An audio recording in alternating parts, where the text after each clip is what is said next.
அன்பு உறவுகள் அனைவருக்கும் வணக்கம். இன்றைய தெரிந்து கொள்வோம் பகுதியில் நாம் தெரிந்து கொள்ள இருப்பது அவ்வை பாட்டி.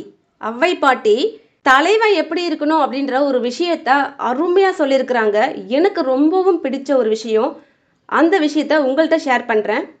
பெரிது பெரிது புவனம் பெரிது, புவனமோ நான்முகன் படைப்பு, நான்முகன் திருமால் உந்தியில் பிறந்தோன், திருமால் அலைகடல் துயின்றோன், அலைகடல் சிறுமுனி கலசத்துள் அடக்கம், சிறுமுனி கலசமோ புவியில் சிறுமன், புவியோ அரவினுக்கு ஒரு தலை பாரம், அறவோ உமையவள் சிறுவிரல் மோதிரம், உமையவள் ஈசனுள் ஒடுக்கம், ஈசன் தொண்டருள் ஒடுக்கம், தொண்டரின் பெருமையை சொல்லவும் வேண்டுமோ, தொண்டந்தாங்க பெரியவன், தொண்டு சேரவன் தான் தலைவன், நல்ல தொண்டனாக இல்லாமல் ஒருவன் நல்ல தலைவனாக இருக்கவே முடியாது, அதிகாரத்தால் எதுவும் சாதிக்க முடியாது, பேரன்பு கொண்டவன் தலைவன் என்பவன் அப்படின்னு சொல்லி முடிக்கிறாங்க அவை பாட்டி.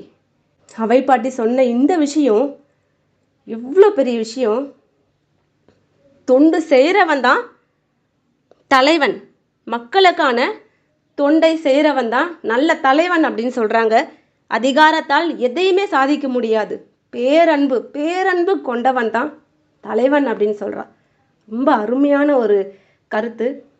எனக்கு ரொம்பவும் பிடிச்சதுனால இதை உங்கள்கிட்ட ஷேர் பண்ணியிருக்கிறேன். இந்த பதிவு உங்களுக்கு பிடிச்சிருக்கா அப்படின்னு சொல்லிட்டு மறக்காமல் கமெண்ட் செக்ஷனில் சொல்லுங்கள். இந்த பதிவு உங்களுக்கு ரொம்ப பிடிச்சிருந்தா உங்களுடைய ஃப்ரெண்ட்ஸ் அண்ட் ஃபேமிலிக்கும் ஷேர் பண்ணுங்கள். மறக்காமல் நம்ம சேனலை ஒரு சப்ஸ்கிரைப் பண்ணுங்கள். வீடியோ ஃபுல்லாக வாட்ச் பண்ணதுக்கு நன்றி நண்பர்களே.